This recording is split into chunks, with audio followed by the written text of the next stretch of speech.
Hello children, how are you all? Hope you all are in the pink of your health. So today I'll be taking a new lesson, that is the poem The Snake Trying by W. Ross. Okay. Now W. Ross was a Canadian poet. Okay. He started his career as a geophysicist and later on switched to writing poems. Okay. He was born in the year 1894 and died in the year 1966 at the age of 72. Okay. Now his pen name was E.R. He was the first modern Canadian poet. Okay. Now in this poem, the name of the poem, The Snake Trying, is a very simple poem which he has not written in verses but at a stretch. Okay, that is, it is meteoric, and here the poem is about, usually we all are afraid of snakes, and here the poet tries to tell us how the snake is fearing man. It is always because out of fear that they try to run away, but we out of fear try to kill it. Okay, because it is venomous, poisonous. Okay, although all snakes are not poisonous, but the moment we see snakes, we try to kill it. Okay, so let me start the poem, or let me come down to the poem. The Snake Trying. Most of us think of snakes as fearsome symbols of death. But the snake in this poem itself is a victim. So here, it is not human beings who is a victim. It is a snake who is a victim. Okay. First I'll read the poem for you. The snake trying to escape the pursuing stick with sudden curvings of thin long body. How beautiful and graceful are his shapes. He glides through the water away from the stroke.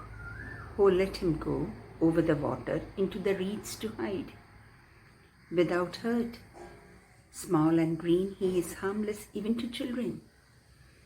Along the sand he lay until observed and chased away, and now he vanishes in the ripples among the green slim reeds. Okay. The snake trying to escape the pursuing stick. The snake was lying on the ground. He is unobserved. The moment human beings or people or children see him lying over there, they start beating him with sticks. With sudden curvings of thin long body, the body of a snake is very thin and long, and it starts curving. How beautiful and graceful are his shapes. You see, always poets have got something to see different than we rather similar, ordinary human beings. They always find something very beautiful in things we leave unnoticed, and it is from them that we learn. So here the poet is saying, how beautiful and graceful are shapes. He glides through the water away from the stroke. So the moment it is hit, it starts moving, and it glides through the water. Oh, let him go over the water into the reeds to hide without hurt. So the poet is saying, oh, let him go through the waters. He doesn't want the snake to be hit by human beings. Small and green, he is harmless even to children. It's such a small thing, thin, small, and it is even harmless to children. Along the sand he lay until observed. He was lying on the sand until it was observed and chased away. And now he vanishes in the ripples among the green, slim reeds. And now, to protect himself from being killed, it is getting beatings, or it is being beaten with sticks and stones, stones are pelted on it. So it is going above the water and then into the ripples ഇങ്ങനെ bubbles വരത്തില്ലേ, വാട്ടറിൽ അനക്കം കിട്ടുമ്പോഴത്തേക്ക് bubbles വരും. അപ്പോൾ അതിനാണ് ripples എന്ന് പറയുന്നത്. അപ്പോൾ വെള്ളത്തിന് ഷേക്കാവും. സോ ആ റിപ്പിൾസിനകത്ത് നിന്ന് it goes down into the water and it vanishes in the ripples among the green slim reeds. Green slim reeds, they are water plants. Now, these water plants have got very nice roots below the surface of the water. That is, it is inside the soil, below the surface, and the roots are quite strong and thick because they are plants which grow in water. So they come up. See, cactus doesn't grow in water. It is growing in places where there is no water. You can find cactus in deserts. Why? It doesn't require water. But these are water plants which grow inside the water. And the plants come on the surface of the water, but the roots are well hidden inside the water.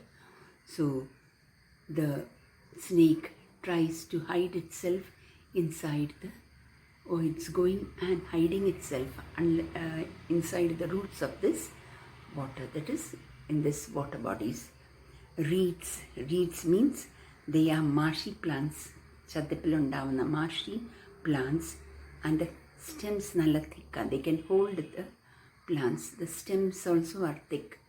The roots are under the water, so it is going there and trying to hide itself without being hurt. Okay, so this poem is a very small poem. Read the poem 3 to 4 times. Nothing so difficult about it. It is snake trying, how the snake, when observed lying on the sand, is hit by sticks until it tries to protect itself by moving away and getting itself hidden under the water weeds.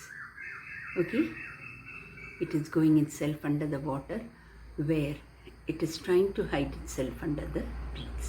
Now the poet is feeling sorry. The poet is trying to make us understand that its curve, that is, as it is moving, the poet finds it very graceful.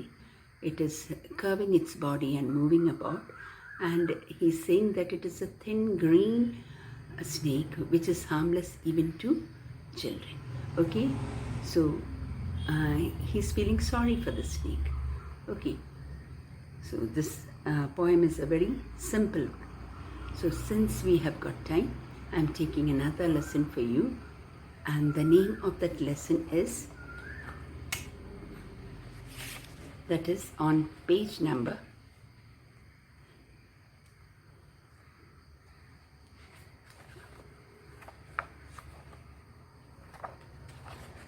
113, The Bond of Love.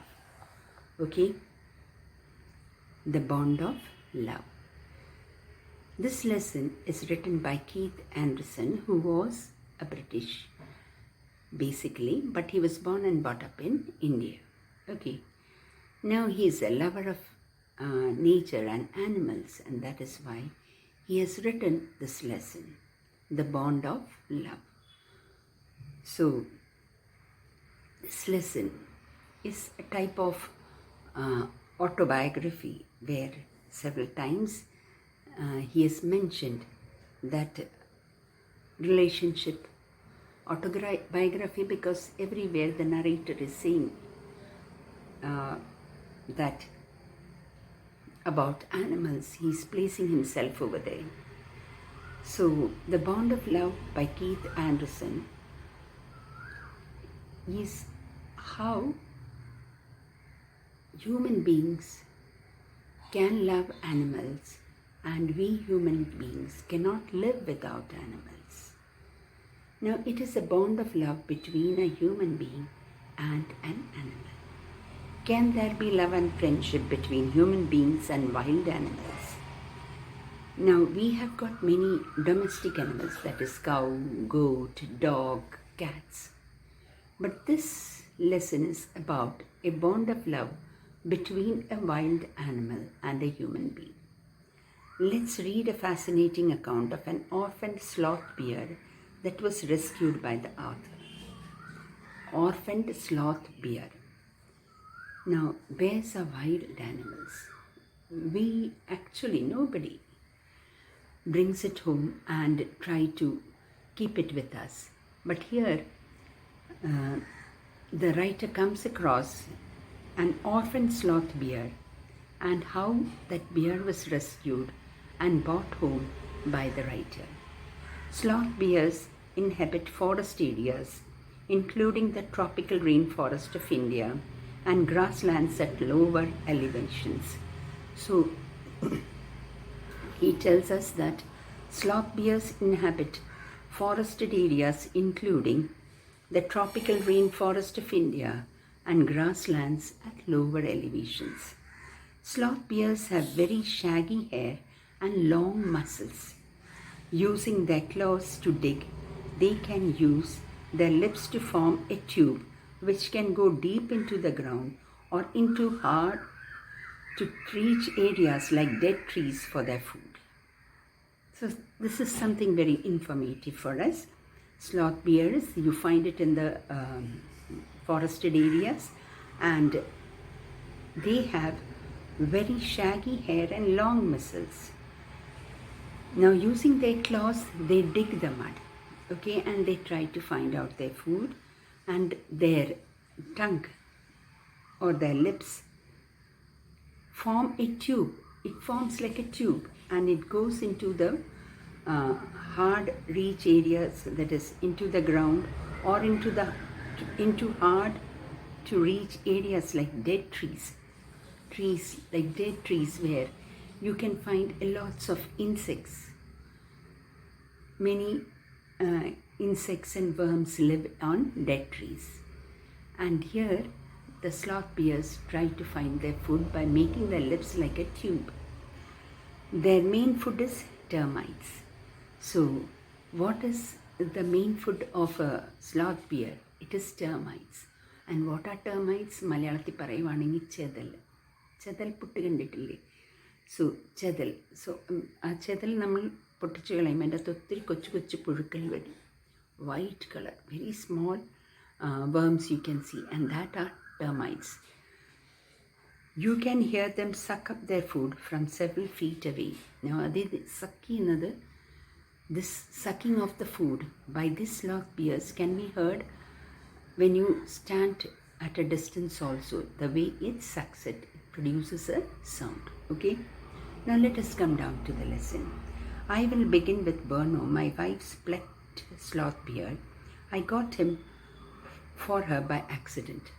Now, his wife was also a lover of animal, and she got it they got this animal by accident. That is, accident എന്ന് പറയുമ്പോൾ ഒരു കാരണവശാൽ, that is ഒട്ടും പ്രതീക്ഷിക്കാതെ നടന്ന ഒരു സംഭവത്തിൽ കിട്ടിയ ഒരു ആനിമലാണ്. 2 years ago, we were passing through the sugarcane field near Mysore. People were driving away the wild pigs from the fields by shooting at them. Some were shot and some escaped. We thought that everything was over when suddenly a black sloth bear came out panting in the hot sun. So as they were traveling, they were riding in their car, and that is, they were going by car, and on the way they saw that villagers over there were shooting to just make all the animals go away from there.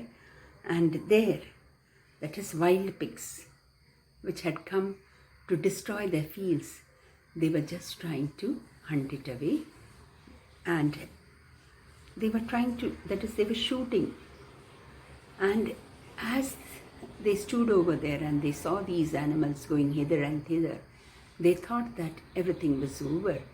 And all of a sudden, in the hot sun, came in front of them a sloth bear. Now I will not shoot a sloth bear, want only but. Unfortunately for the poor beast, one of my companions did not feel that way about it and promptly shot the bear on the spot. So the writer thought of not shooting it, But one of his friends felt that it is not good, and that is why, or he had a hobby, or he was fond of it, he just shot the animal. As we watched the fallen animal, we were surprised to see that the black fur on its back moved and left the prostrate body. Then we saw it was a baby bear that had been riding on its mother's back when the sudden shot had killed her. The little creature ran around its prostrate parents, making a pitiful noise. Now, actually, this bear which was killed, was carrying a small bear along with it. This baby bear was sitting on its mother's back, and when it was shot, the mother bear died, but this baby bear started running, crying, or making odd sounds to see its mother fallen dead over there. I ran up to it to attempt a capture. It scooted into the sugarcane field. Following it with my companions, I was at last able to grab it by the scruff of its neck while it snapped and tried to scratch me with its long hooked claws. Now, the moment the writer tried to catch it, it ran away into the sugarcane field. Now the writer, along with his companions, went and somehow tried to grab it. We put it in one of the gunny bags we had bought, and when I got back to Bangalore, I duly presented it to my wife. She was delighted. She at once put a colored ribbon round its neck, and after discovering the cub was a boy, she christened it Burno. So what the writer did is that the writer, just after getting it, they had bought a gunny bag with them. They put this animal or the sloth bear into the gunny bag and took it home. The writer gave it to his wife as a present. Now after, she was very happy and the moment she got it, and after just looking into it or scrutinizing it or trying to find out, it was a baby. It was it was a cub. The cub means small bear. Now it was a boy, a male, and that is why the wife of the writer christened it as Burno. And she also tied a colored ribbon round its neck. Burno soon took to drinking milk from a bottle. It was but a step further, and within a very few days he started eating and drinking everything else, and everything is the right word, for he ate porridge made from any ingredients, vegetable, fruits, nuts, meat, curry and rice, regardless of condiments and chilies, breads, eggs, chocolates, sweets, pudding, ice cream, etc., etc. As for drink, milk, tea, coffee, lime juice, aerated water, buttermilk, beer, alcoholic liquor, and in fact anything liquid, it all went down with relish. So just like human beings, within a few days, in the beginning, it was feeded with milk in a bottle, and since it was very furry, it was a very nice pet for them. Now, as days went on, it started having anything, whatever spicy food they made, whatever drinks they gave, everything. See, the whole list is given over here. It started drinking and eating everything like normal human beings. Everything was relishing. That is, it ate. That means when you are eating something, you are relishing the food also. You don't relish a food if you don't like that food. So when you don't like the food, you say no to it. But here, this bear started eating everything, okay, and drinking everything. Milk, everything, buttermilk, aerated drinks, alcoholic drinks, anything, okay. Anything liquid which was given to him was drunk by him.